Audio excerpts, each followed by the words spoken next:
The number you see on your screen, the one that flashes green and red, the one that dictates the mood of the financial world, is a whisper that has become a roar. It's the stock price. And it is the most seductive, most pervasive, and most profitable lie ever told.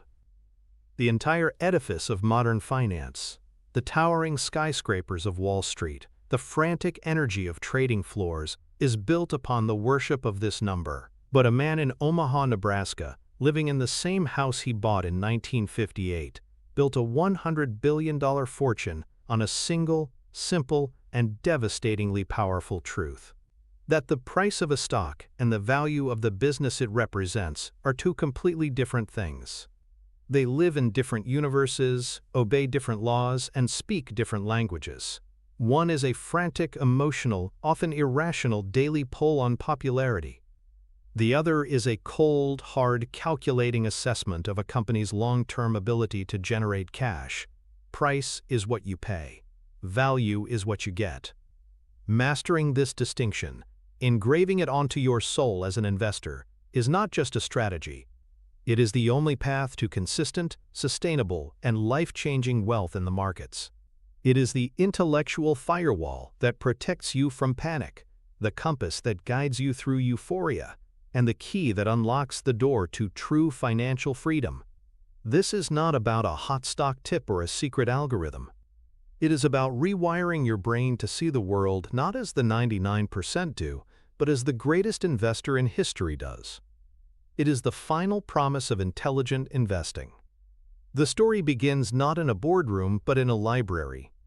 A young, ferociously ambitious man named Warren Buffett, then a student at Columbia University, stumbled upon a book that would not just change his life, but would fundamentally alter the trajectory of modern finance.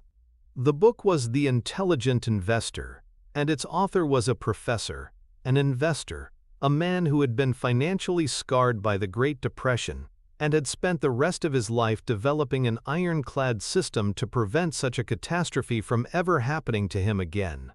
His name was Benjamin Graham. For the young Buffett, reading Graham was like a religious conversion. Before Graham, Buffett was like every other eager participant in the market. He was a chart watcher, a tape reader, a student of price movements. He was looking at the squiggles on the graph, trying to divine the future from the patterns of the past. It was a game of speculation, of trying to outguess the collective mood of a fickle crowd. But Graham's words sliced through that noise with the clean, cold precision of a surgeon's scalpel. Graham's central argument was revolutionary in its simplicity. A stock is not a mere ticker symbol or a blip on a screen. It is a fractional ownership interest in a real, breathing business. Therefore, one should not analyze the stock. One should analyze the business. The price is merely the tag that the market, in its frequently manic-depressive state, has decided to hang on that business on any given day. The value, however, is intrinsic to the business itself, its assets, its earnings power, its future prospects. The two numbers were almost never the same. This revelation hit Buffett with the force of an epiphany. He famously said that reading Graham's work was like finding the light. He immediately devoured everything Graham had ever written, internalizing the concepts until they became second nature. After graduating, Buffett didn't just want to follow Graham's principles. He wanted to work for the man himself. He relentlessly pestered Graham for a job at his investment firm, Graham Newman Corp., only to be initially rejected because Graham had a policy of hiring Jewish applicants in an effort to combat the anti-Semitism prevalent on Wall Street at the time. Undeterred, Buffett returned to Omaha and worked as a stockbroker, all the while applying Graham's methods, testing the theories with his own money. Finally, after years of persistence, Graham relented and hired the young man from Nebraska. It was at Graham Newman that the abstract theory became a concrete, daily practice. Graham was the master of what he called cigar butt investing. The image is visceral and effective. You walk down the street and find a cigar butt on the ground. It's soggy, it's discarded, and nobody wants it. But it has one good puff left in it. You can pick it up for free, take that one last puff, and then throw it away. That one puff is pure profit. In investing terms, this meant finding companies that were so hated, so neglected, so beaten down by the market that their stock price was trading for less than the value of their raw assets. Graham's favorite metric was net working capital. The formula was simple. Take a company's current assets, things like cash, receivables, and inventory, and subtract its total liabilities, including long-term debt and preferred stock. What you were left with was a liquidation value, the bare-bones amount of cash you'd have if you shut the business down tomorrow and sold everything off. Graham's rule was to only buy a stock if its total market capitalization, the price of all its shares combined, was 2/3 or less of this net working capital figure. It was the ultimate expression of the price-value disconnect. You weren't speculating on future growth or some magical new product. You were simply buying a dollar's worth of tangible assets for 50 or 60 cents. The business itself could be terrible. It could be in a dying industry. It didn't matter. The value of the assets provided a floor, a bedrock of safety that made the investment almost mathematically certain to be profitable if you bought a diversified basket of them. Buffett's job was to scour financial statements, looking for these statistical bargains. He'd pore over Moody's manuals, hunting for companies trading at these absurdly low valuations. One such example was Western Insurance. The company was profitable, but the market simply didn't care. It was a boring, sleepy business. Buffett discovered that the company was earning about $16 per share, yet its stock was trading at a mere $3 per share. The disconnect was staggering. The price was $3, but the value, based on just 1 year of its earnings power, was more than 5 times higher. This wasn't a guess, it was arithmetic. This was the laboratory where Buffett honed his understanding. He saw, day after day, how the market's emotional whims would create these chasms between the price tag and the actual substance of a business. He learned that the ticker tape wasn't a source of information. It was a source of temptation, a siren song luring you toward the rocks of speculation. The real work, the profitable work, was done in quiet rooms with financial reports, a sharp pencil, and a clear, unemotional mind focused on one thing and one thing only. What is this business truly worth? This experience at Graham Newman was the crucible that forged the bedrock of his entire philosophy. It was the origin story of the oracle, the moment he stopped listening to the price and started calculating the value. The reason Benjamin Graham's system works so powerfully is because it provides a logical defense against a deep-seated and dangerous cognitive flaw, anchoring bias. This is our brain's tendency to latch on to the first piece of information it receives and use it as a reference point and anchor for all subsequent judgments and decisions. In the world of investing, the most prominent, most immediate, and most powerful anchor is the current stock price. When you look up a company, the very first number you see is its price.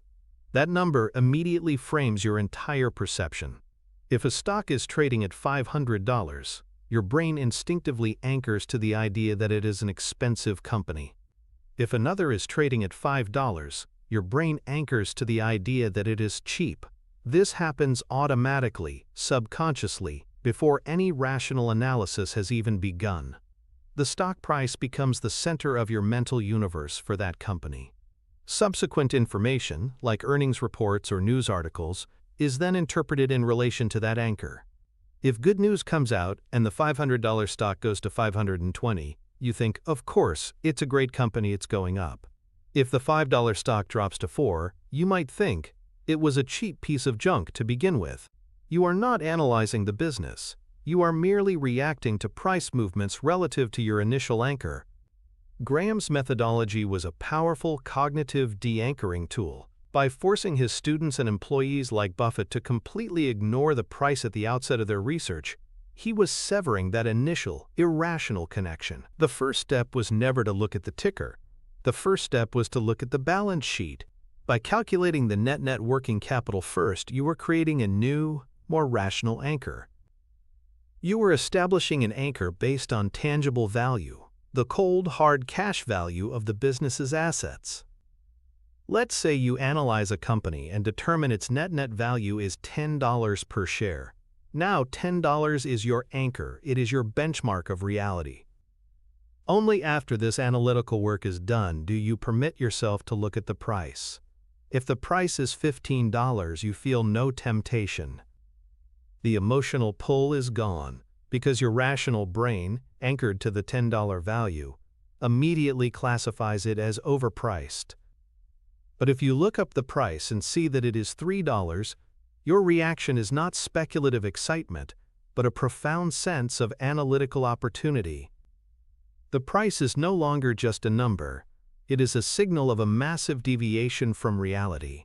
Anchoring bias is a mental shortcut our brains use to conserve energy. Thinking is hard.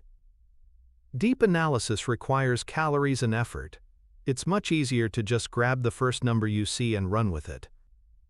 This is why so many retail investors are drawn to low-priced, so-called penny stocks.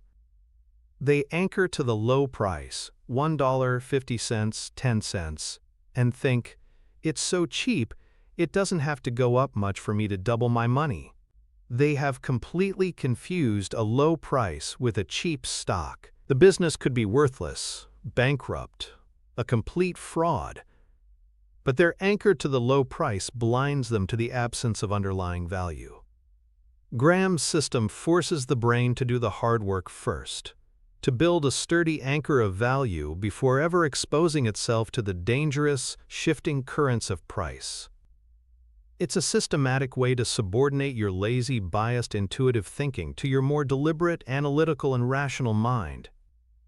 It's the first and most critical step in the journey from speculator to investor. To operationalize this profound mental shift, you must adopt a new framework, a new identity. You must cease to be a stock watcher and become a business analyst.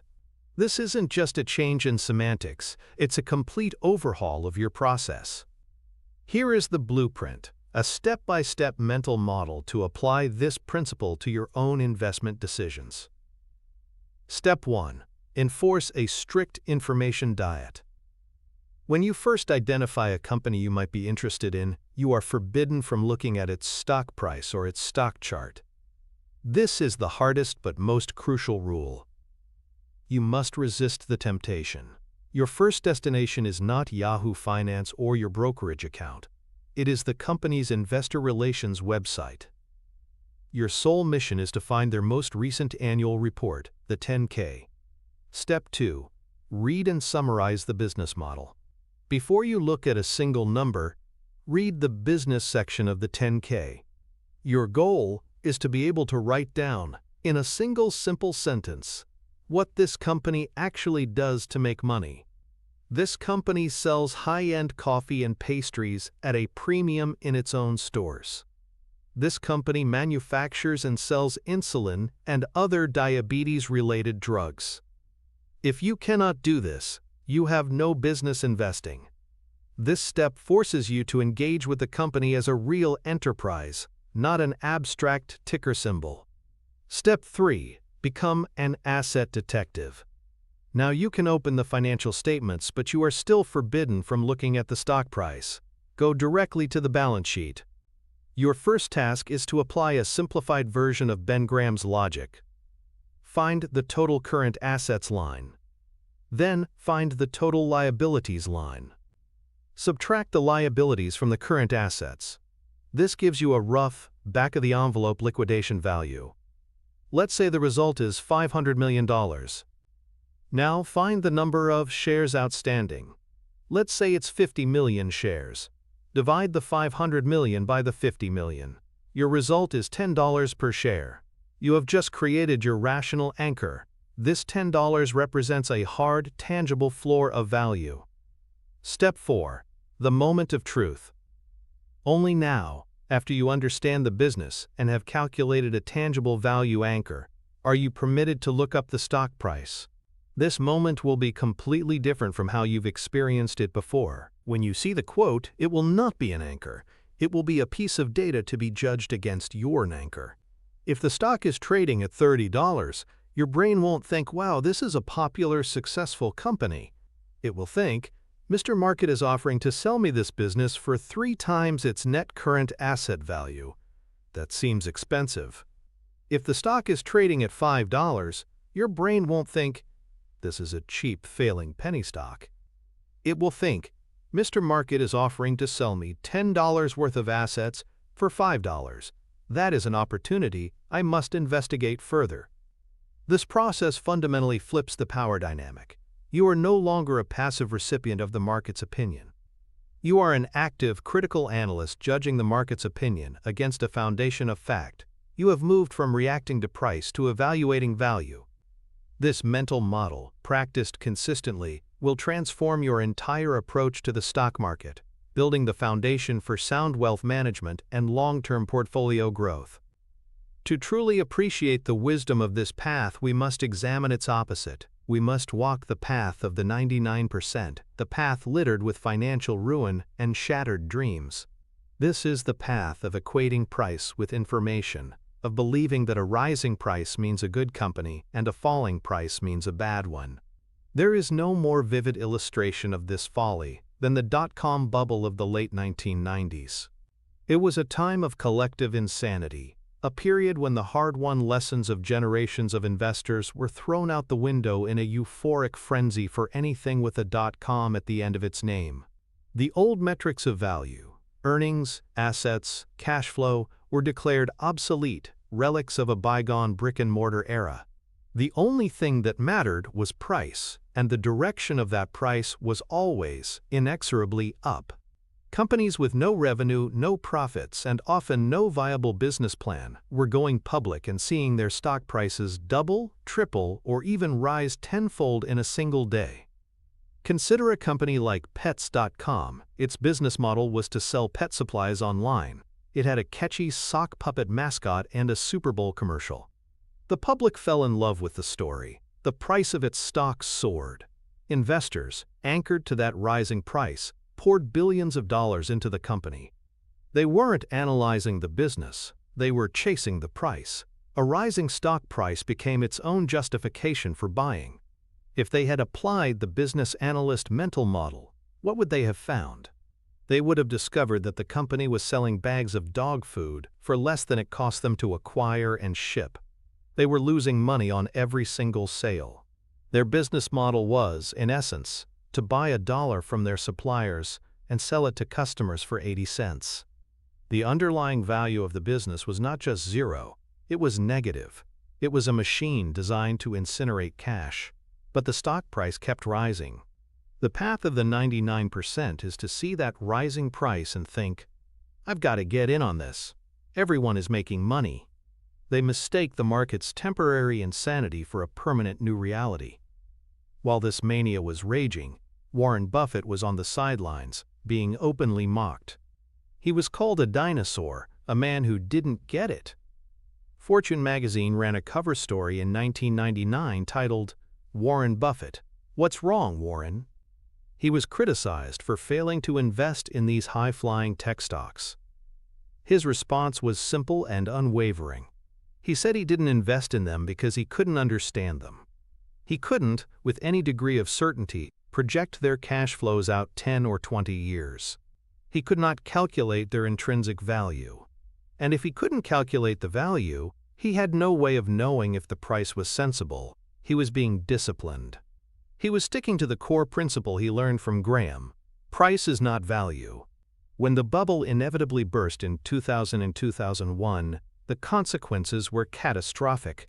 Pets.com went from its IPO to liquidation in just 268 days. Companies like Webvan, eToys, and GeoCities, once valued in the billions, vanished. Trillions of dollars of paper wealth were vaporized. The portfolios of those who had chased price were decimated. This is the ultimate danger of ignoring the distinction between price and value.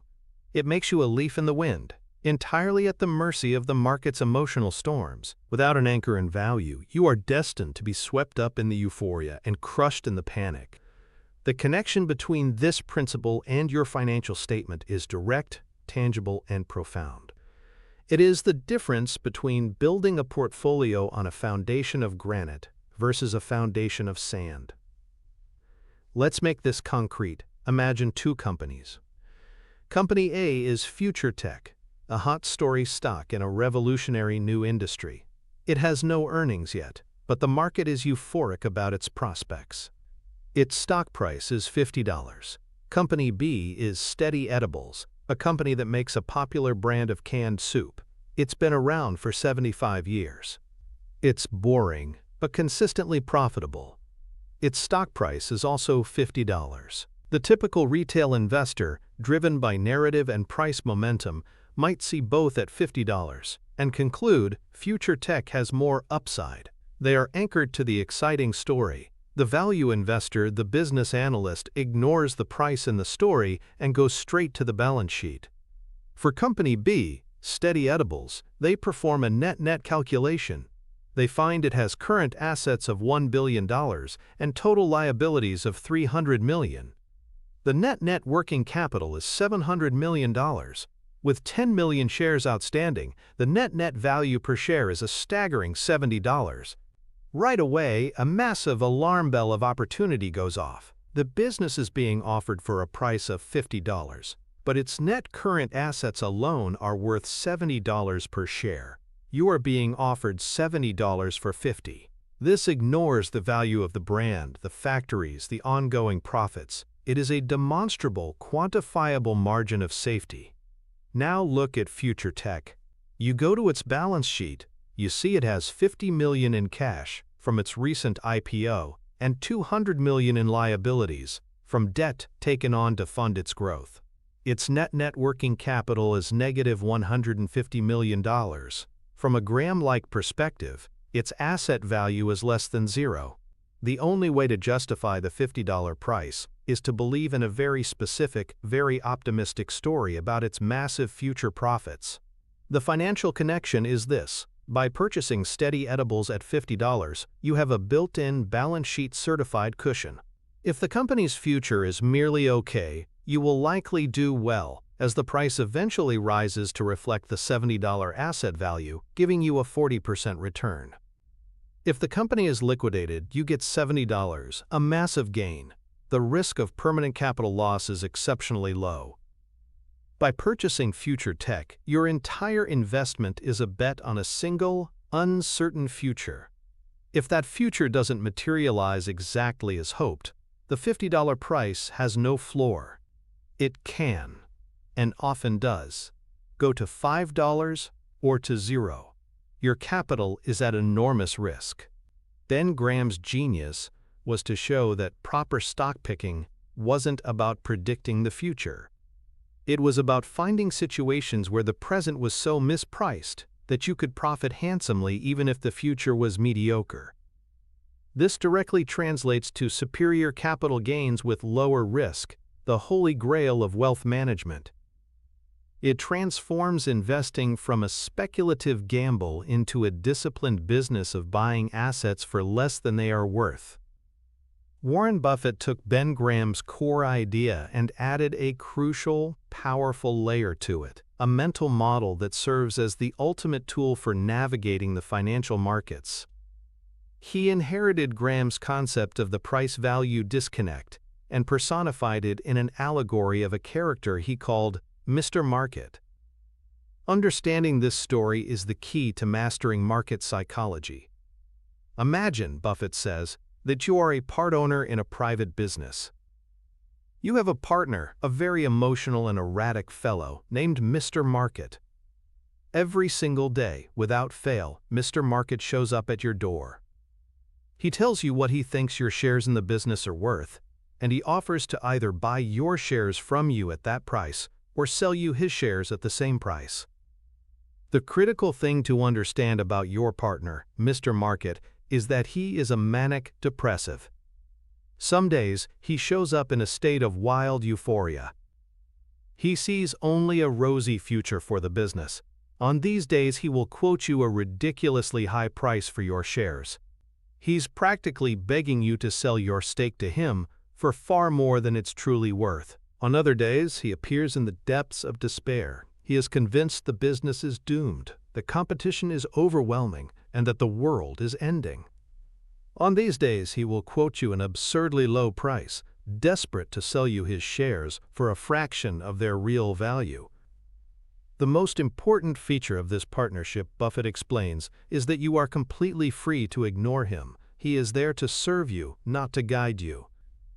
If you agree with his high price, you are free to sell. If you find his low price attractive, you are free to buy. If his price is nonsensical, you can just shut the door and go about your day, confident in your own assessment of the business's value. This simple allegory is a profound psychological weapon. The anecdote that best illustrates Buffett's use of this mental model is his investment in American Express during the salad oil scandal of 1963.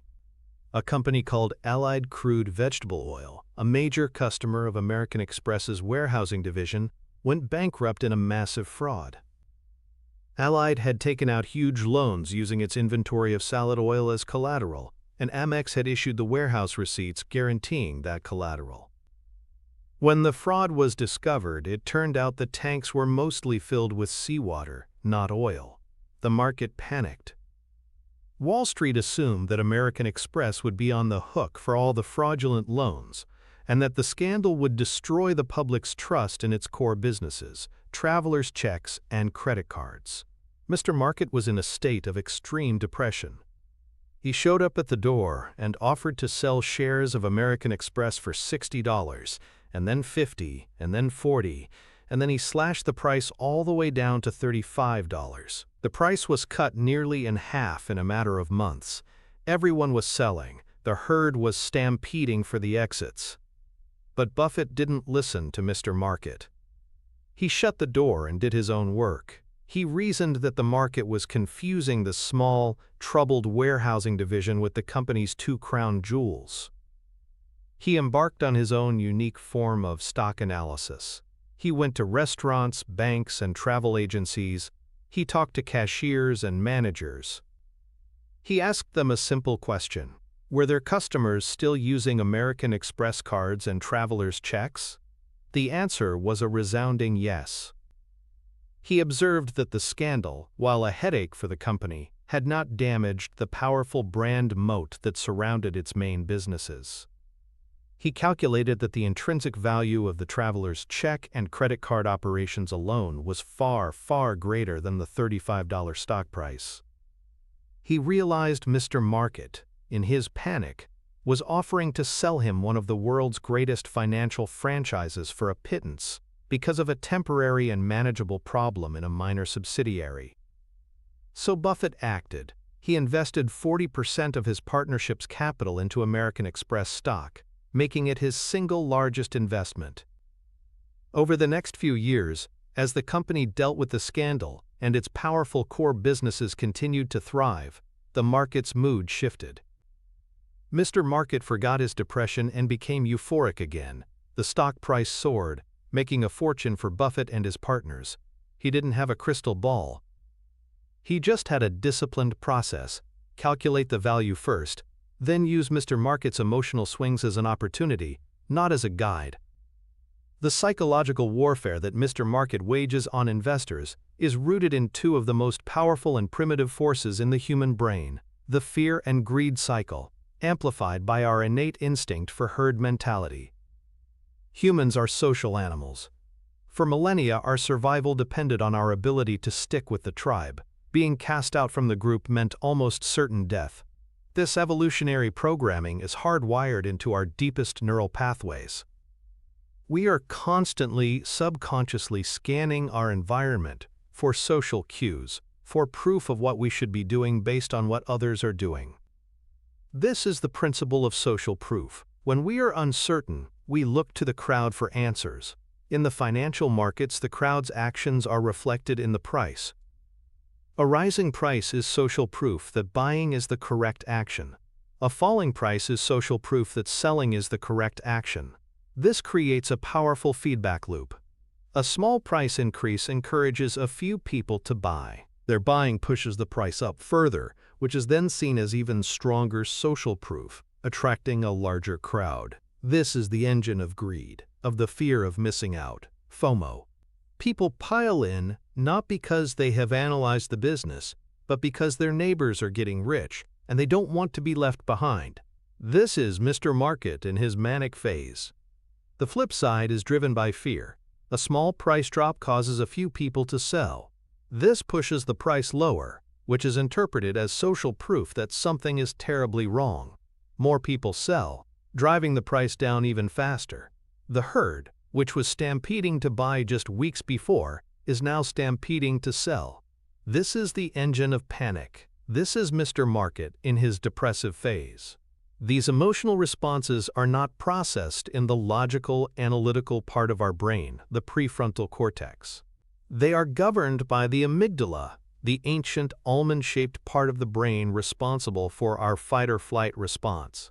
When you see your portfolio value plummeting by 20% in a week, the amygdala hijacks your rational mind.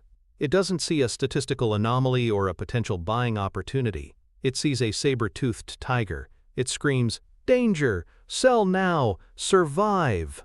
Similarly, when a stock you don't own doubles in a month, the amygdala triggers a different kind of survival instinct, the fear of being left out of the feast, of missing an opportunity for resources that could ensure your status and survival within the tribe.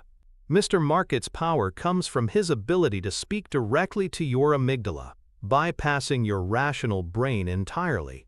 He doesn't present a logical argument, he presents an emotional stimulus, a rapidly changing price that is designed to trigger these deep-seated, primitive survival instincts. The genius of the Mr. Market allegory is that it acts as a cognitive circuit breaker. By personifying the market, by giving a name and a personality to these price fluctuations, you create a layer of abstraction. You create psychological distance. You are no longer reacting to an abstract threat. You are observing the behavior of a known, albeit unreliable, business partner. This allows your prefrontal cortex to stay in control, to calmly assess Mr. Market's offer against your own independent calculation of value, and to make decisions based on logic and analysis rather than fear and greed. It is the only way to win the psychological war the market wages on your mind every single day. Translating this powerful allegory into an actionable daily practice is the key to building the emotional fortitude required for long-term investing success. This is not a passive philosophy, it is an active mental model you must apply consistently. Here is the blueprint for weaponizing the Mr. Market allegory in your own financial life. Step 1. Formalize the personification. You must stop thinking of the market as an omniscient, powerful entity. From now on, you will consciously refer to it, either in your mind or in an investing journal, as Mr. Market. Give him a face. Imagine him as a specific character, perhaps a slick salesman in a cheap suit who is always sweating, his mood swinging wildly from one moment to the next. This act of personification is a critical psychological trick. It demystifies the market and reduces its power over you. It transforms it from an intimidating force of nature into a flawed individual whose opinion you can choose to take or leave. Step 2. Start your day with a question, not a quote. Before you look at any financial news or check your portfolio, your first thought of the day regarding your investments should be this question: I wonder what kind of mood Mr. Market is in today. This simple framing primes your brain to be an observer, not a participant. You are not asking, did I make money or lose money? You are asking, what is the emotional state of my crazy business partner? This puts you in a position of analytical superiority from the very start. Step 3. Interpret the data as emotion. When you do see the market's movements, the S&P 500 is down 3%, or a stock on your watch list is up 10%. Your job is to translate that data into the language of Mr. Market. You will say to yourself, Mr. Market is deeply pessimistic today. He is terrified and is offering me his businesses at a significant discount. Or, Mr. Market is euphoric. He is so giddy he is willing to pay me an irrational premium for my ownership stake. This practice prevents you from internalizing the market's movements. It's not your portfolio that's bad. It's Mr. Market who is *sad. It's not your stock that is genius. It's Mr. Market who is *manic. This creates an emotional shield, allowing you to process market volatility as information about Mr. Market's mood, rather than as a judgment on your own intelligence or decisions. Step 4. Embrace the power of inaction. The most powerful option Mr. Market gives you is the one that 99% of participants forget they have: the right to do absolutely nothing. You are never forced to trade. If Mr. Market's quotes are irrational, either too high or too low to be interesting, you simply ignore him. You shut the door and get back to your life. This is perhaps the single greatest advantage a retail investor has over a professional fund manager. The professional is judged on quarterly performance. They are constantly pressured to act, to sell losers, and buy winners to make their portfolio look good. You, as an individual responsible for your own financial freedom, have no such constraint. You can wait patiently for the perfect pitch, for the day Mr. Market shows up in a deep depression and offers you a wonderful business for half of what it's worth. This blueprint, personify, question, interpret, ignore, is your daily training regimen for developing the emotional discipline of a world-class investor. It turns market psychology from a source of fear into your single greatest strategic advantage. The antithesis to this disciplined, detached approach is to become a slave to Mr. Market's every whim. The path of the 99% is to listen intently to his manic highs and his depressive lows, and to mistake his mood for a coherent strategy. We have never seen a clearer example of both sides of this madness than the period between March 2020 and the end of 2021. In March 2020, as the reality of the global pandemic set in, Mr. Market fell into his deepest, most profound depression in over a decade. He was convinced that the global economy would shut down forever, that airplanes would never fly again, that people would never eat in restaurants again. He showed up every day offering to sell the world's greatest businesses at discounts of 30, 40, even 50% from their prices just a few weeks earlier. The herd, listening to Mr. Market's cries of despair, followed his lead. They sold everything. People liquidated their retirement accounts, convinced the market was going to zero. They were acting on pure amygdala-driven fear, selling their fractional ownership in productive global enterprises at the moment of maximum pessimism. They were selling to a depressed Mr. Market, the cardinal sin of investing. Then, a strange thing happened. Bolstered by government stimulus and the resilience of the human spirit, the economy did not end. Mr. Market's mood began to shift.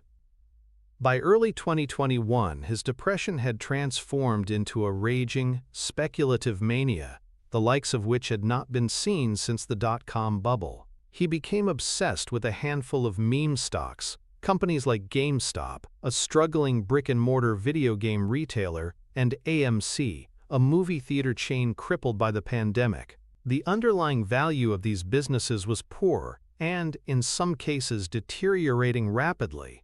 But that didn't matter. Mr. Market, fueled by a horde of new retail investors on social media, fell in love with the story. The price of GameStop stock went from $4 to over $400. The price of AMC soared. A new mantra emerged: the price is whatever we want it to be. It was the ultimate rejection of the concept of intrinsic value. People were buying not because they thought the business was worth more, but because they believed they could sell the stock to a greater fool at an even higher price tomorrow. They were listening to a manic Mr. Market, mistaking his euphoria for a sound investment thesis. The inevitable crash came for most of these stocks. Those who bought at the top, guided by Mr. Market's mania, suffered catastrophic losses, just as those who sold at the bottom, guided by his depression, had locked in their losses and missed the subsequent recovery. This 2-year period was a perfect, condensed illustration of the path of the 99%. It is a path of being whipsawed by emotion, of consistently buying high in a frenzy of greed and selling low in a fit of panic. It is a guaranteed recipe for the destruction of capital and the foreclosure of any hope for long-term financial freedom. The direct financial connection between mastering market psychology and your portfolio growth is astonishingly direct. For most people, market volatility is the enemy. It is a measure of risk, a source of anxiety. But once you internalize the Mr. Market mental model, volatility becomes your single greatest resource. It is the raw material from which superior returns are made. Let's quantify this. Imagine two investors, Investor A, the follower, and Investor B, the analyst. Both have $100,000 to invest. They both want to buy the same company, Quality Corp, a great business whose intrinsic value is stable and grows at about 10% per year. The only difference is their approach to Mr. Market. Investor A, the follower, is swayed by market sentiment.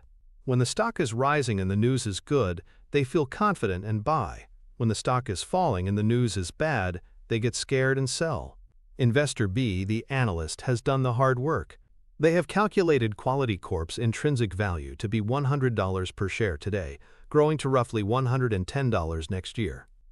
They resolve to only buy when Mr. Market offers them a significant discount to this value.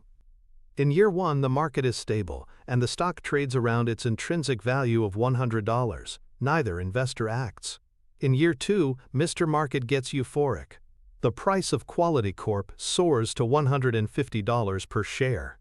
Investor A, the follower, seeing the price rise and feeling the FOMO, invests their full $100,000, buying 667 shares at $150. Investor B, the analyst, sees that the price is far above the intrinsic value, now around $110, and does nothing. In year three, a mild recession hits. Mr. Market panics. He slashes the price of Quality Corp down to $70 per share. Investor A, now sitting on a massive paper loss and terrified of losing everything, sells all 667 shares at $70. Their $100,000 is now just $46,690, a devastating loss. Investor B, the analyst, sees this as the opportunity they have been waiting for. Mr. Market is offering them a business worth around $121 after 2 years of growth for a mere $70. They invest their full $100,000, acquiring 428 shares. In year four, the economy recovers. Mr. Market's mood improves, and the stock price returns to its intrinsic value, which is now around $133. Investor A has nothing. Investor B's 428 shares are now worth $189,924. By using volatility instead of being used by it, Investor B nearly doubled their money in 2 years, while Investor A lost more than half of theirs. This is not a hypothetical fantasy. This is the mathematical reality of how value investing generates wealth. The volatility that crushes the speculator is the very thing that provides the margin of safety and the upside potential for the disciplined investor. Your ability to divorce your emotions from the market's movements, to see a plunging price not as a threat, but as Mr. Market offering you a bargain, is what translates directly into superior capital gains. It turns the entire field of market psychology from a liability into a profit center on your personal balance sheet. This is how you beat the market, not by outsmarting it, but by patiently taking advantage of its predictable, recurring fits of insanity. The crucial next step in this journey, the one that separates the apprentices from the masters, is to move from understanding the concept of value to learning how to calculate a zenit. If the stock price is a lie, then intrinsic value is the truth. But this truth is not revealed. It must be estimated. This requires a shift from being a passive observer of the market to an active investigator of businesses. The story that perfectly encapsulates this evolution in Buffett's own thinking is his 1972 purchase of See's Candies. This acquisition marked a pivotal moment, a transition from the purely quantitative cigar butt approach of Ben Graham to the more qualitative, business-focused philosophy he is known for today. Up to this point, Buffett was primarily a hunter of statistical bargains, companies trading for less than their liquidation value. See's Candies was nothing like that. It was a beloved, family-owned chocolate company based in California. When it came up for sale, Buffett and his partner Charlie Munger took a look. The asking price was $30 million. The company's tangible assets, its factories, its inventory, its cash in the bank, were only worth about $8 million. By the strict metrics of Ben Graham, this was a terrible deal. You would be paying a massive premium over the asset value. Many of Buffett's partners were skeptical. This was not the Graham way. But Buffett and Munger saw something that wasn't on the balance sheet. They saw a phenomenal business with a deep and powerful economic moat. See's had an almost fanatical customer loyalty. For generations, Californians had given See's chocolates as gifts for birthdays, Valentine's Day, and Christmas. The brand was deeply embedded in the cultural fabric of the state. This brand loyalty gave See's something magical: pricing power. The company could raise its prices year after year to account for inflation, and customers would barely notice or care. They weren't just buying chocolate, they were buying nostalgia, tradition, and the certainty of quality. This intangible asset, the brand, the customer loyalty, the pricing power, was enormously valuable, even if it couldn't be quantified on a balance sheet. Buffett and Munger negotiated the price down to $25 million. They were still paying more than 3 times the tangible book value. But they had estimated the intrinsic value depths based on the company's future earning power. They saw that the company, which was earning about $2 million a year after taxes, could continue to grow and generate cash for decades to come, with very little need for additional capital investment. They weren't just buying the assets of today, they were buying a claim on all the cash the business would produce for the rest of its life. The See's Candies purchase was a masterclass in calculating the unseen. It was about understanding that the true value of a business is not its liquidation value, but the total sum of the cash it will generate between now and Judgment Day, discounted back to its present value. See's has since gone on to generate over $2 billion in pre-tax earnings for Berkshire Hathaway, all while requiring minimal new capital. It was the gusher that funded many of Buffett's other investments. This story illustrates the profound leap in thinking required to become a truly great investor. You have to learn to see the invisible assets, to quantify the qualitative advantages, and to understand that a wonderful business purchased at a fair price is infinitely better than a fair business purchased at a wonderful price. It's the critical skill of stock valuation that underpins all intelligent stock picking. The mental hurdle that prevents most people from properly calculating intrinsic value is a powerful cognitive bias known as the availability heuristic, often coupled with what Nobel laureate Daniel Kahneman calls WYSIATI, what you see is all there is. Our brains are wired for efficiency. We tend to make judgments and decisions based on information that is easily available, recent, and vivid, while ignoring information that is more abstract, complex, or requires deliberate effort to uncover. In investing, the most available piece of information is the stock price. It's everywhere. It's on the news, on every financial website, on your phone. It is constantly changing, making it vivid and attention-grabbing. The second most available piece of information is the daily news cycle. The headlines about a company's new product, its latest earnings report, or an analyst upgrade or downgrade. WYSIATI means that our brain takes this easily available but often superficial information and treats it as the complete picture. We see a rising stock price and a positive headline, and we conclude, this is a great investment. We don't pause to ask the harder, less available questions. What are the long-term cash flows of this business? What is its competitive advantage? How durable is that advantage? What is a conservative estimate of its value? Calculating intrinsic value is a deliberate act of war against this mental laziness. It is the disciplined process of seeking out the information that is not readily available. It requires you to turn off the financial news, ignore the daily stock price fluctuations, and instead engage in the quiet, focused work of reading a 10-year financial history.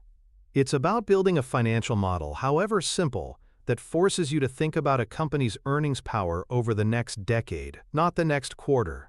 The availability heuristic explains why so many investors get caught up in bubbles. During the dot-com era, the available information was all about soaring stock prices and exciting stories of a new paradigm. The difficult, unavailable information was in the financial statements, which showed a complete lack of profits or even revenue. During the 2008 housing crisis, the available information was the constantly rising home prices and the ease of getting a mortgage.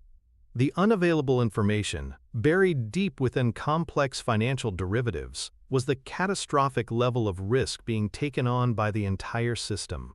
To practice value investing is to commit to a philosophy of what you see is not all there is. It is to accept that the most important information is almost never the most obvious. The act of sitting down to estimate a company's intrinsic value is a cognitive rebellion. It is the conscious decision to override your brain's natural tendency to take the easy path and instead force it to do the deep, analytical work required to uncover the true underlying reality of a business. So how does a regular retail investor, without a team of analysts, begin to calculate this unseen intrinsic value? The key is to use a simplified but conceptually sound mental model. The gold standard for valuation is the discounted cash flow or DCF analysis. While the professional version can be complex, the underlying logic is simple enough for anyone to grasp and apply. Here is a blueprint for a DCF for the rest of us. Step 1. Find the owner earnings. Forget the complex accounting metrics. Warren Buffett defined owner earnings as a company's net income, plus non-cash charges like depreciation and amortization, minus the average amount of capital expenditures the company needs to spend each year to maintain its competitive position. For our simplified model, we can use an even easier proxy, free cash flow, FCF. You can find this number on most financial websites like Yahoo Finance or Morningstar under the cash flow statement. This number represents the real cash the business generates each year that is free to be distributed to the owners. This is the starting point, the true annual profit of the business. Let's say a company's FCF is $1 billion. Step 2. Make a conservative growth estimate. This is the most subjective part, but you can approach it intelligently. Look at the company's FCF growth over the last 5 to 10 years. Has it been consistent? What are the analysts' estimates for growth over the next 5 years? You can find this on financial sites as well. Be a skeptical conservative. If the company has been growing at 15%, maybe you project it will grow at 10% for the next 5 years, and then at a more modest 3% into perpetuity after that. The goal is not to be perfectly accurate, but to be approximately right and, most importantly, conservative. So you would project the $1 billion FCF growing at 10% for 5 years, and then 3% forever after. Step 3. Discount those future earnings back to today. This is the trickiest concept, but it's crucial. A dollar you receive 10 years from now is worth less than a dollar you receive today because of inflation and opportunity cost. You could have invested today's dollar somewhere else. So we need to discount those future cash flows to find their value in today's dollars. The rate you use to discount is called the discount rate.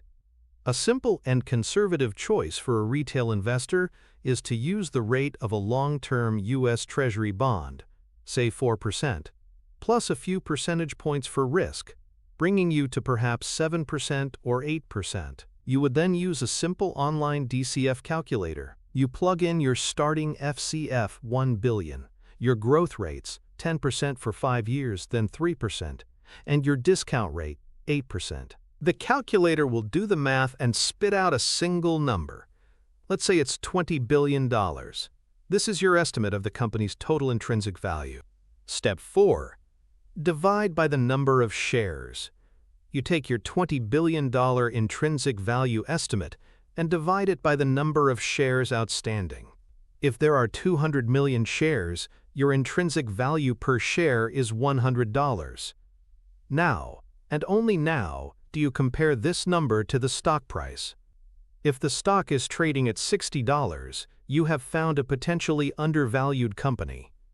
If it's trading at $150, you know to stay away. This simple 4-step process transforms you from a price taker into a value calculator. It provides a structured way to think about a business's worth, independent of the market's daily mood swings. It might not be perfect, but as the saying goes, it's better to be vaguely right than precisely wrong. This is the core of practical stock analysis, and the only reliable way to engage in intelligent stock picking. The history of financial markets is a graveyard of brilliant ideas taken to foolish extremes. The antithesis of disciplined valuation is the seductive idea that for certain companies, the truly great ones, valuation doesn't matter. This was the core belief of the Nifty 50 era in the early 1970s. The Nifty 50 were a group of about 50 large-cap, blue-chip stocks on the New York Stock Exchange that were widely regarded as one-decision stocks.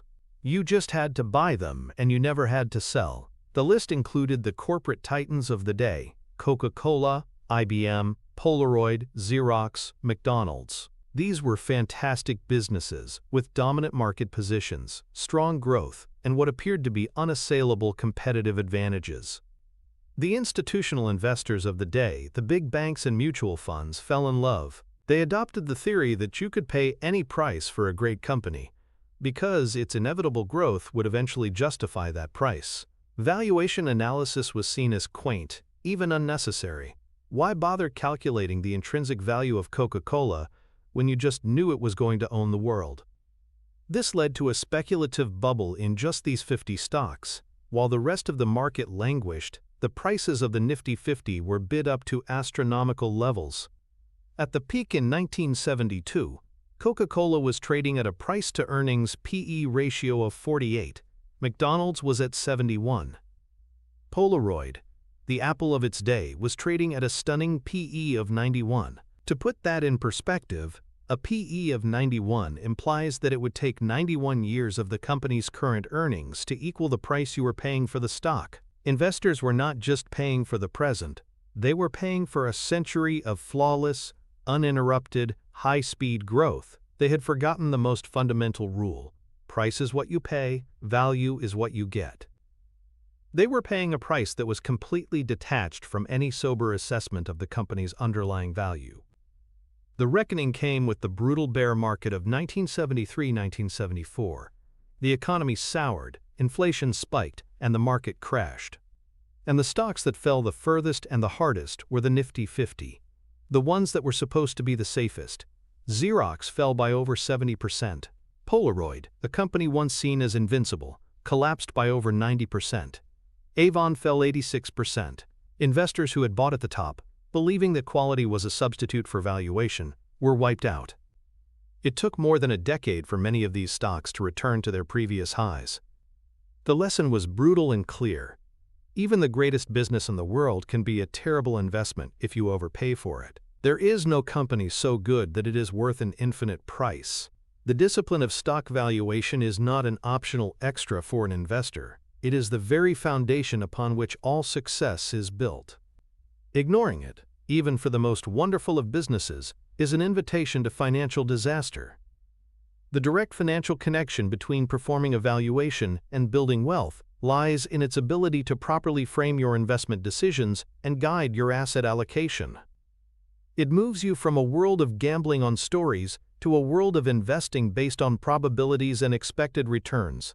Let's take two companies.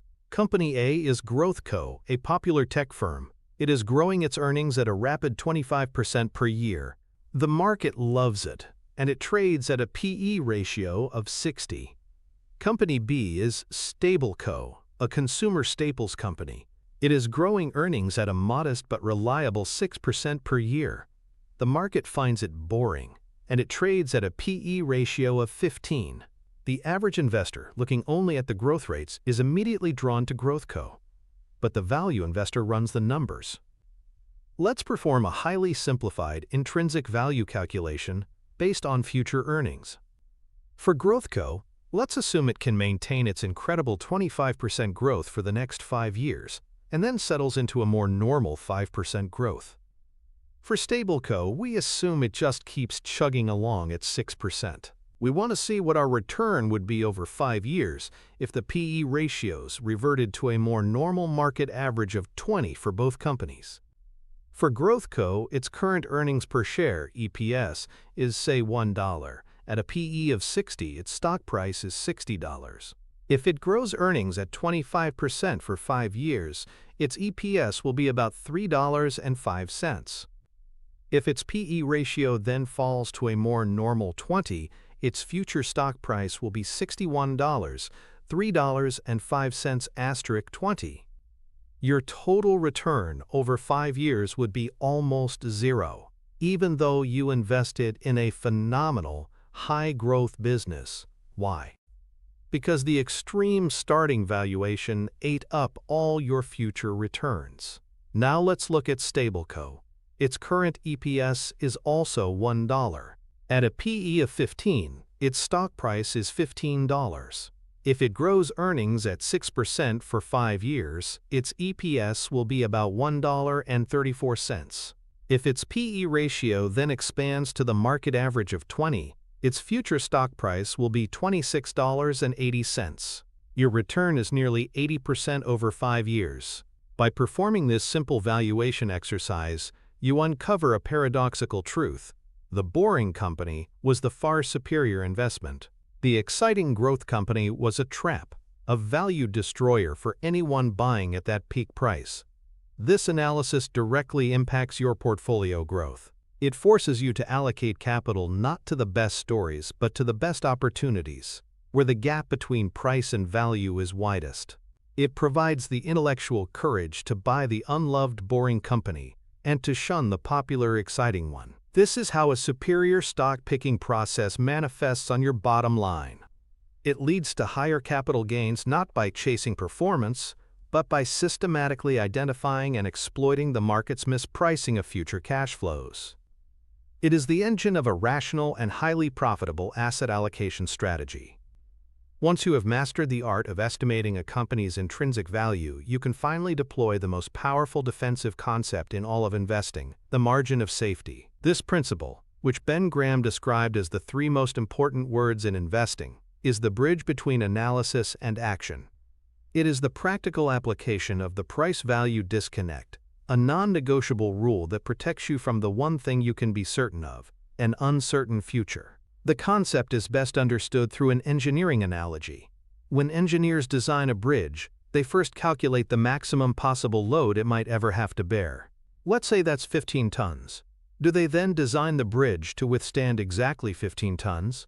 Of course not. They build in a margin of safety. They design the bridge to withstand 30 tons or 40 tons. That massive cushion protects against unforeseen events, calculation errors, or materials that aren't as strong as expected. The margin of safety in investing is exactly the same. After you have done your diligent work and estimated a company's intrinsic value to be, say, $100 per share, you do not then rush out and buy the stock at $98. You build in a cushion. You demand a discount. You might make it your personal rule to only buy a stock when its price is 50% or less of your estimated intrinsic value. Your buy price, therefore, is not $100, but $50. The quintessential story of Buffett applying this principle is his investment in the Washington Post Company in the early 1970s. At the time, the stock market was in a slump, and newspaper stocks were particularly out of favor. The Washington Post stock had been hammered, and the market capitalization of the entire company fell to about $80 million. Mr. Market was deeply depressed about the future of newspapers. Buffett, however, did his analysis. He didn't just look at the company as a single entity. He looked at its component parts. The company owned the newspaper itself, which was a dominant franchise in a major city.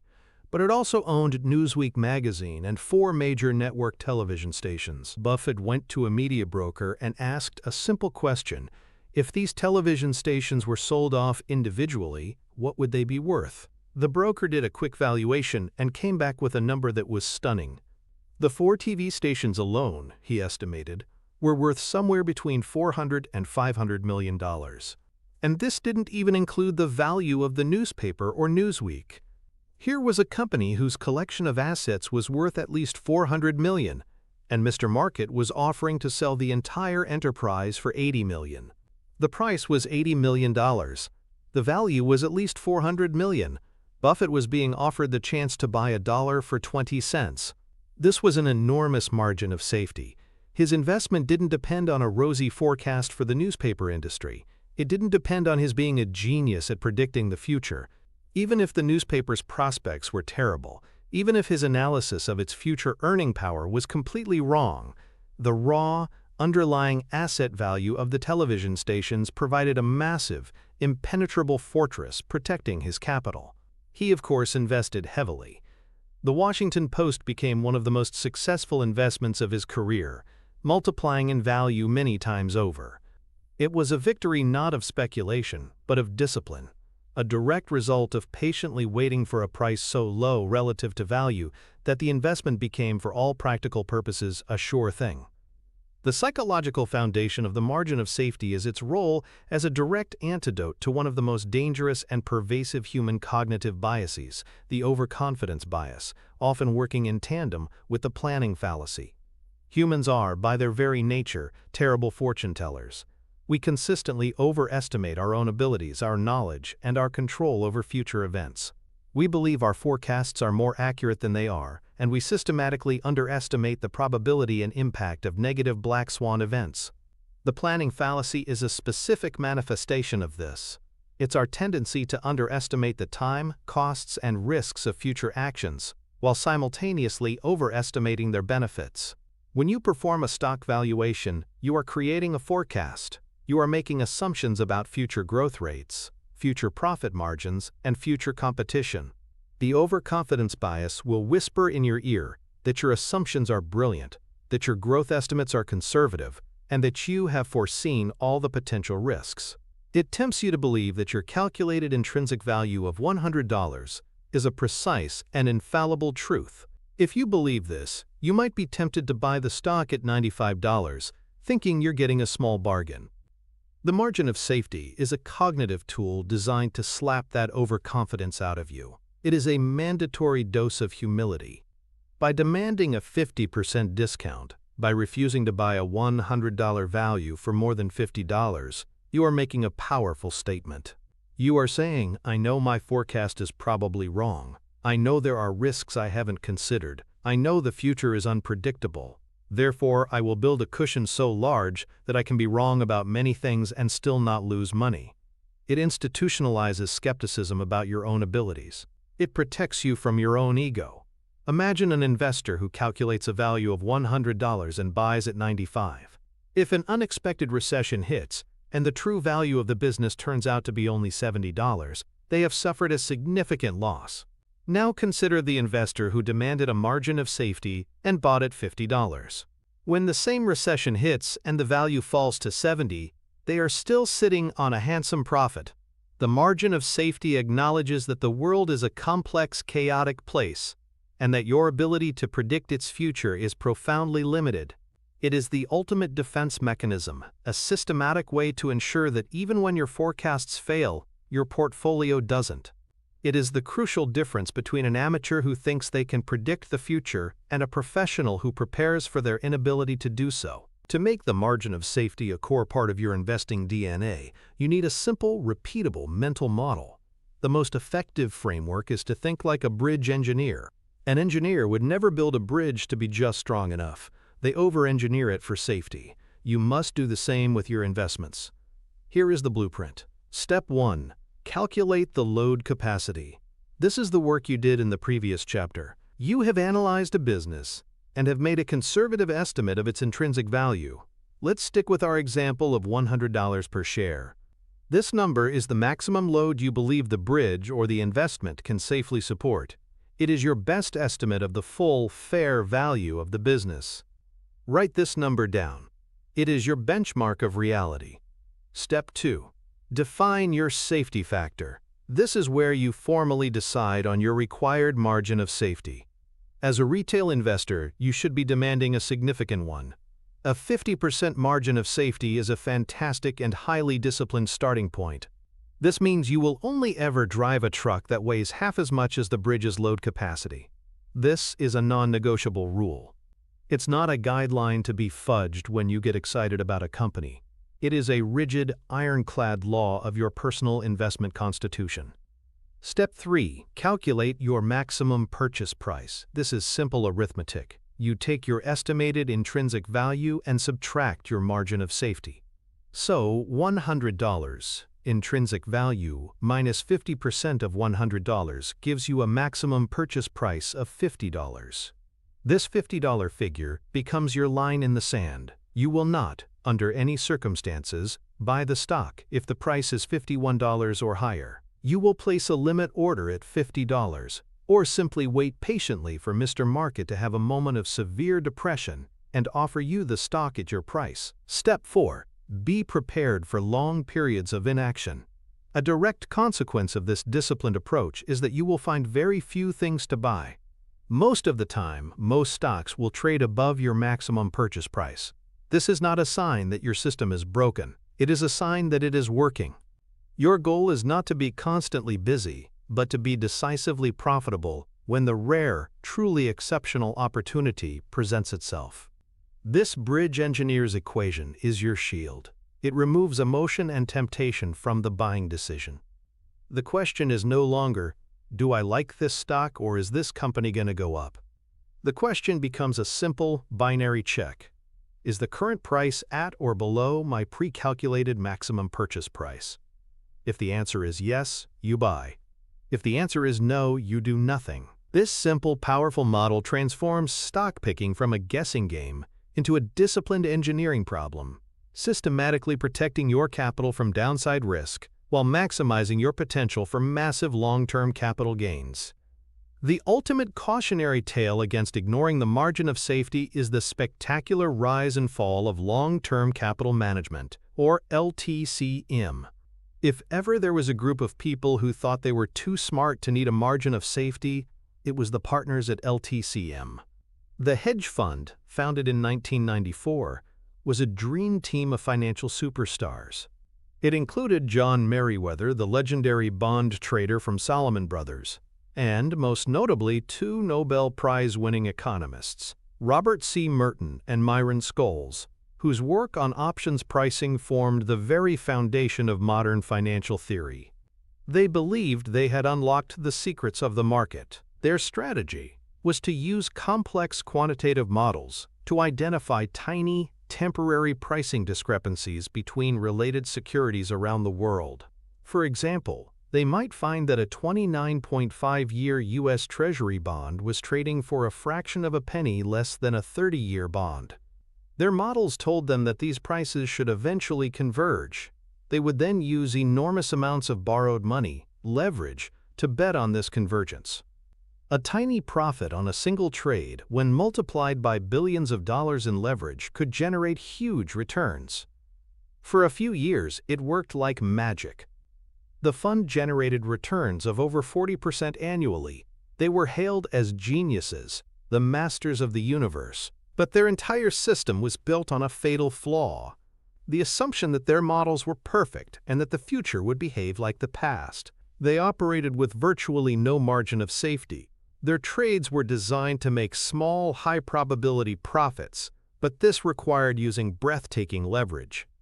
At its peak, the fund had about $5 billion in equity but controlled over $100 billion in assets, and had off-balance sheet derivative positions with a notional value of over 1 trillion Takum dollars. They had built a 30,000-pound bridge to carry a 999-pound truck. There was no room for error, no cushion for the unexpected. The unexpected arrived in the summer of 1998. Russia defaulted on its domestic debt, an event that their models, based on historical data, had calculated was a 10 sigma event, something that should happen only once in the history of the universe. The global financial markets panicked. Investors fled from anything that seemed risky and poured money into the safest U.S. Treasury bonds. This flight to quality caused the tiny pricing discrepancies that LTCM was betting on to converge, to instead diverge violently. Their sure-thing trades all started losing massive amounts of money at the same time. Because of their immense leverage, the losses were catastrophic. In a matter of weeks, the fund lost over $4.5 billion, essentially its entire capital base. The firm was so large and so interconnected with every major bank on Wall Street that its collapse threatened to trigger a global financial meltdown. The Federal Reserve Bank of New York was forced to orchestrate a massive, multi-billion-dollar bailout by a consortium of Wall Street banks to unwind the positions and prevent systemic collapse. The story of LTCM is the ultimate parable of intellectual arrogance. It is a stark reminder that no matter how smart you are, no matter how sophisticated your models are, the future is always uncertain. The margin of safety is the only reliable protection against that uncertainty. It is the humble admission of fallibility that separates long-term survivors from the brilliant, but ultimately doomed, speculators. The direct financial connection between the margin of safety in your portfolio is twofold, and it represents the holy grail for any investor: lower risk and higher returns. It is not a trade-off, it is a synergy. Let's quantify how this works. Benefit number 1: extreme downside protection and preservation of capital. This is the most obvious benefit. Imagine a stock whose intrinsic value you've calculated at $100. Investor A, who does not use a margin of safety, buys it at $98. Investor B, who insists on a 50% margin of safety, waits and buys it at $50. Now, an unforeseen event occurs. A new competitor emerges, and the company's future prospects are diminished. You reevaluate the intrinsic value and now believe it is only $70. For Investor A, this is a disaster. Their $98 investment is now worth $70, a loss of nearly 29%. A few such events could cripple their portfolio. For Investor B, the situation is completely different. Their $50 investment is now worth $70. While the outcome was worse than they hoped, they are still sitting on a 40% gain. The margin of safety acted as a massive financial shock absorber, protecting their principal from permanent loss even when their forecast was wrong. This is the cornerstone of wealth management. You cannot grow your wealth if you don't first protect what you have. Benefit number 2: amplified upside potential. This is the less intuitive but equally powerful consequence. Let's return to the same scenario. Both investors calculate the value at $100. Investor A buys at $98.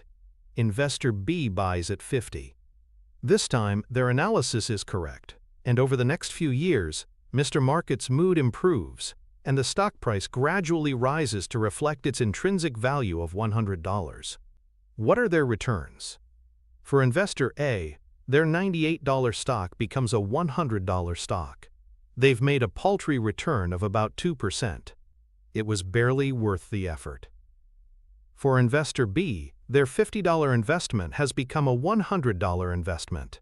They have doubled their money, achieving a 100% return. By insisting on a bargain price, Investor B not only dramatically reduced their risk, but also dramatically amplified their potential for capital gains. The larger the gap between the price you pay and the underlying value, the larger your margin of safety, the greater your potential return. This mathematical reality is why value investors can often achieve market-beating returns over the long run. They are not better at predicting the future. They are simply more disciplined about the price they are willing to pay. This dual benefit is the engine of value investing. It creates a heads I win, tails I don't lose much scenario. It structurally positions your portfolio for superior portfolio growth by minimizing the losers and maximizing the impact of the winners. It is the most reliable financial formula ever devised for turning the uncertainty of the market into a source of predictable, long-term profit. We now arrive at the final, highest level of this philosophy. It is the evolution from a stock picker into a business owner. This is the mindset that unlocks the true, multi-generational power of compounding. It requires one last mental leap: to stop viewing your investments as ticker symbols on a screen and to start viewing them as fractional ownership stakes in businesses you intend to hold for a very, very long time. It is the CEO mindset. This way of thinking is perfectly captured by the story of how Warren Buffett bought the Nebraska Furniture Mart in 1983. This wasn't a stock purchase. It was the acquisition of an entire business. The company was founded by an indomitable Russian immigrant named Rose Blumkin, better known as Mrs. B. She started the business in a basement with a $500 loan and built it into the single largest home furnishing store in North America through a relentless focus on volume and her famous motto, "Sell cheap and tell the truth." Buffett had been a customer for years and admired the business from afar. One day he went to see the then 89-year-old Mrs. B and told her he wanted to buy the company. He asked her what she thought it was worth. She named a price, $60 million. Buffett asked to see her financials. She pointed to a notebook with some numbers scrawled in it. He asked for an audit. She scoffed. Buffett thought for a moment. He didn't hire a team of investment bankers to perform due diligence. He didn't commission a forensic accounting analysis. He wrote a check. The entire deal was done on a handshake. Why? Because Buffett wasn't buying a collection of assets or a stream of audited cash flows. He was buying a business he understood, run by a person he trusted. He saw an impregnable economic moat. Mrs. B's business model was so efficient that no competitor could match her prices. Her reputation in the community was so powerful that it created a torrent of loyal, repeat customers. He knew that this business, left in her capable hands, would continue to be a gusher of cash for decades to come. He was not thinking about how he could sell it for a profit in a few years. He was thinking about it as a permanent addition to the Berkshire Hathaway family. After he bought it, he didn't install his own management team. He gave Mrs. B a one-page contract and let her keep running the company with her family, which she did until she was 103 years old. This story is the ultimate embodiment of the CEO mindset. It's about focusing on the qualitative aspects of a business, the quality of its management, the durability of its competitive advantage, and its long-term prospects. It's about buying with the intention to hold forever, freeing you from the tyranny of worrying about short-term price fluctuations.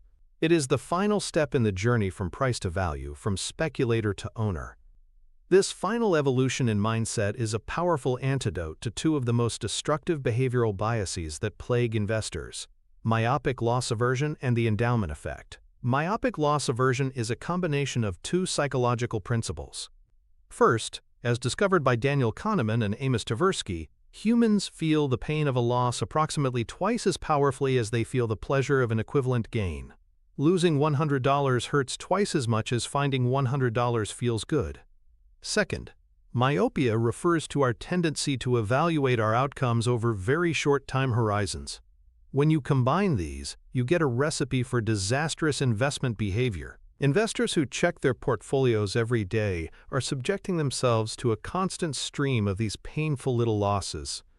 The market jitters, and a stock is down 1%. This triggers a disproportionate pain response. A few days of this, and the cumulative pain becomes unbearable, leading to panic selling at the worst possible time. The CEO mindset is the cure. If you truly view yourself as a part owner of a business like Coca-Cola or Apple, you don't care about the daily price quote. You don't get a daily quote on your house or on your ownership stake in a local family business. You care about the long-term health and profitability of the enterprise. By mentally extending your time horizon to years or decades, you stop exposing yourself to the psychological pain of myopic loss aversion. The endowment effect is our tendency to irrationally overvalue something simply because we own it. Once a stock is in our portfolio, we become emotionally attached. We're more likely to look for information that confirms our original decision and to ignore evidence that suggests we made a mistake. This makes it hard to sell a stock, even when the underlying business has deteriorated. The CEO mindset helps to mitigate this by framing the initial purchase decision differently. You aren't just buying a stock, you are hiring a business to work for your capital. Every year, that business should report back to you with its results. If it consistently fails to meet expectations, if its competitive advantage erodes, you, as the CEO of your own portfolio, have the right and the responsibility to fire that business and reallocate the capital to a more promising enterprise. By shifting the frame from passive ownership to active, long-term management, you create the psychological distance needed to make rational decisions. You are no longer just a stockholder, you are a capital allocator, the chairman of your own personal holding company. This final shift in perspective provides the emotional fortitude necessary to ride out market volatility and to let the true engine of wealth creation, the power of compounding, work its magic over a lifetime. To cultivate this ultimate CEO mindset, you need a final mental model, a simple checklist to run through before you ever commit a single dollar to an investment. This is the 5-year test, a powerful filter designed to force a long-term business owner perspective. Before you buy any stock, you must be able to answer 3 non-negotiable questions. Question 1. If the stock market were to shut down for the next 5 years, starting the moment after I buy this stock, would I be perfectly happy and comfortable owning this business? This is a killer question. It instantly vaporizes any short-term, speculative rationale for buying. If your reason for buying is that you think the stock will go up next month, this question reveals the weakness of your thesis. To answer yes to this question, you must have a deep conviction in the long-term durability and profitability of the underlying business itself, completely divorced from its stock price. You would have to be confident in its products, its management, and its competitive position, knowing you cannot sell no matter what happens in the news. Question 2. Can I explain, in simple terms that a 5th grader could understand, exactly how this business makes money and why it will still be making money a decade from now? This is Buffett's famous circle of competence test. It's not about being a genius. It's about being honest about what you know and what you don't. If you are buying a biotech stock based on a complex new drug trial you don't understand, you will fail this test. If you are buying a bank stock without understanding how net interest margin works, you will fail. But if you can say, this company sells sugar water all over the world, people love the brand, and they will probably still be drinking it in 10 years, you have passed. This test forces you to invest only in simple, understandable businesses, which dramatically reduces the chances of being blindsided by a risk you didn't even know existed. Question 3. Am I buying this with the genuine intention of holding it indefinitely as long as the business remains excellent? This question frames the purchase not as a trade, but as a partnership. It shifts your goal from seeking short-term capital gains to achieving long-term wealth creation. It aligns you with the management of the company for the long haul. It changes your definition of success from a rising stock price next quarter to rising owner earnings over the next decade. If you can honestly and confidently answer yes to all 3 of these questions, you have moved beyond the mindset of a speculator. You are no longer just picking stocks. You are buying businesses. You are thinking like a CEO, a capital allocator, and a true long-term investor on the path to genuine and lasting financial freedom. The stark antithesis of the patient, long-term CEO mindset is the hyperactive, short-term day trader. The day trader is the ultimate embodiment of someone who worships at the altar of price. Their entire world is the ticker tape, the 1-minute chart, the flickering green and red lights on their multiple monitors. They are not concerned with intrinsic value, economic moats, or management quality. Their sole focus is on predicting the direction of the price in the next few minutes, hours, or, at most, days. They are the ultimate stock watchers, not business analysts. They employ strategies like technical analysis, reading patterns in charts that they believe can predict future price movements. They trade on news headlines, buying on a positive announcement, and selling moments later. They are the polar opposite of the investor who is willing to own a business even if the stock market were to close for 5 years. The day trader would be out of business if the market closed for 5 minutes. The reality of this path is brutal. Study after study has shown that the vast majority of day traders, upwards of 95% in some analyses, lose money over time. There are several structural reasons for this. First, transaction costs. The constant buying and selling racks up enormous commission fees and bid-ask spreads that act as a significant and constant drag on performance. Second, taxes.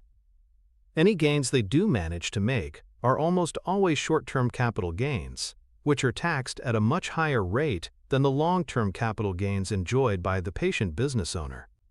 Third, and most importantly, it is a psychological meat grinder. The constant stress, the need to make split-second decisions, the emotional whipsaw of gains and losses leads to burnout and predictably irrational behavior. The day trader is a slave to Mr. Market. They are trying to outguess his every mood swing, an exhausting and ultimately futile game. They are playing a zero-sum game against high-frequency trading algorithms and massive institutional players. The CEO investor, on the other hand, is playing a positive-sum game. They are partnering with great businesses, allowing the value creation of the real economy and the power of compounding to do the heavy lifting for them. The day trader's path is one of frantic activity, high costs, high taxes, and high stress, with a near certainty of long-term failure. It is the perfect illustration of what happens when you focus exclusively on price and completely ignore the concept of value.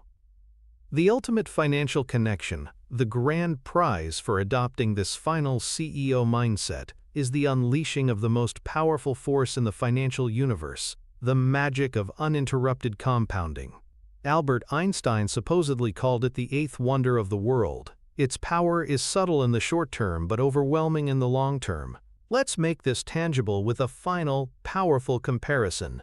Meet Investor A, the trader, and Investor B, the owner. Both start with $100,000. The trader is highly skilled, far better than average. They have some great years, making 30%, and some bad years, losing 20%. Their returns are volatile, averaging out to a respectable 12% per year. But because of their trading, they realize most of their gains as short-term, paying a 35% tax rate.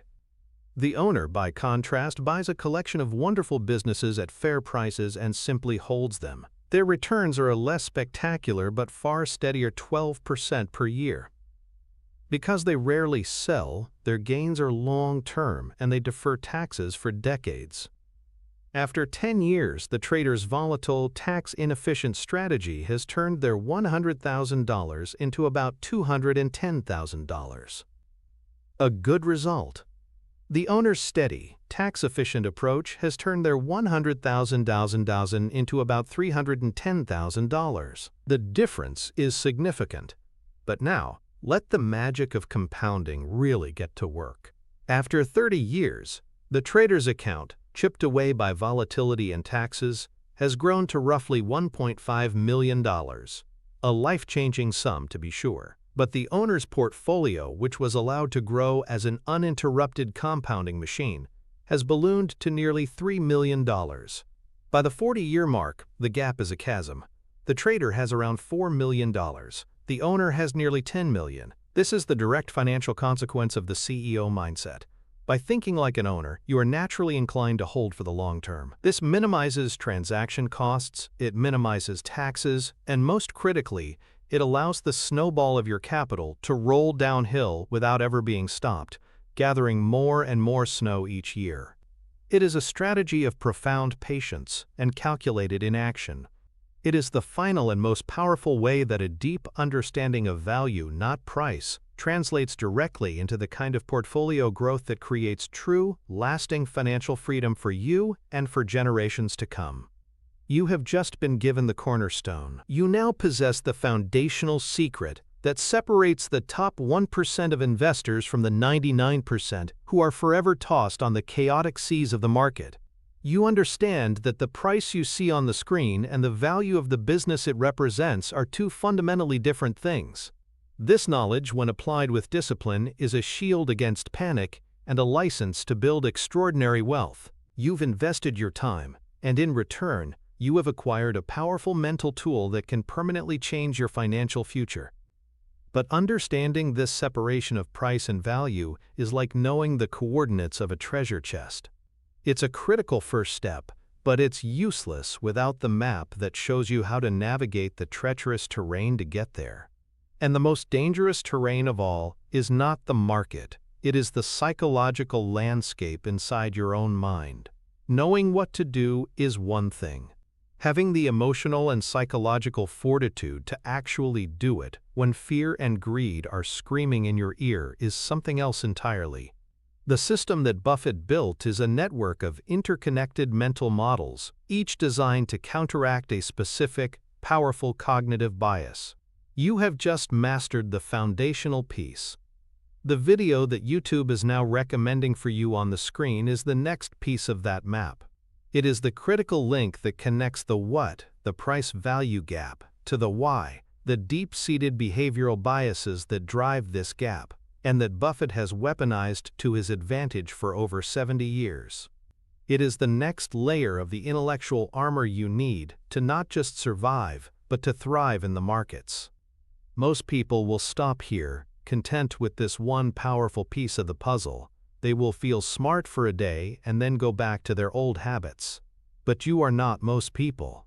You have stayed this long because you are serious about this journey. The decision to continue is not just about watching another video. It is a declaration that you are committed to completing your mental arsenal, to becoming a true capital allocator, not just a consumer of financial content. It is a commitment to your own financial sovereignty. Continue your ascent, complete the map, click the video.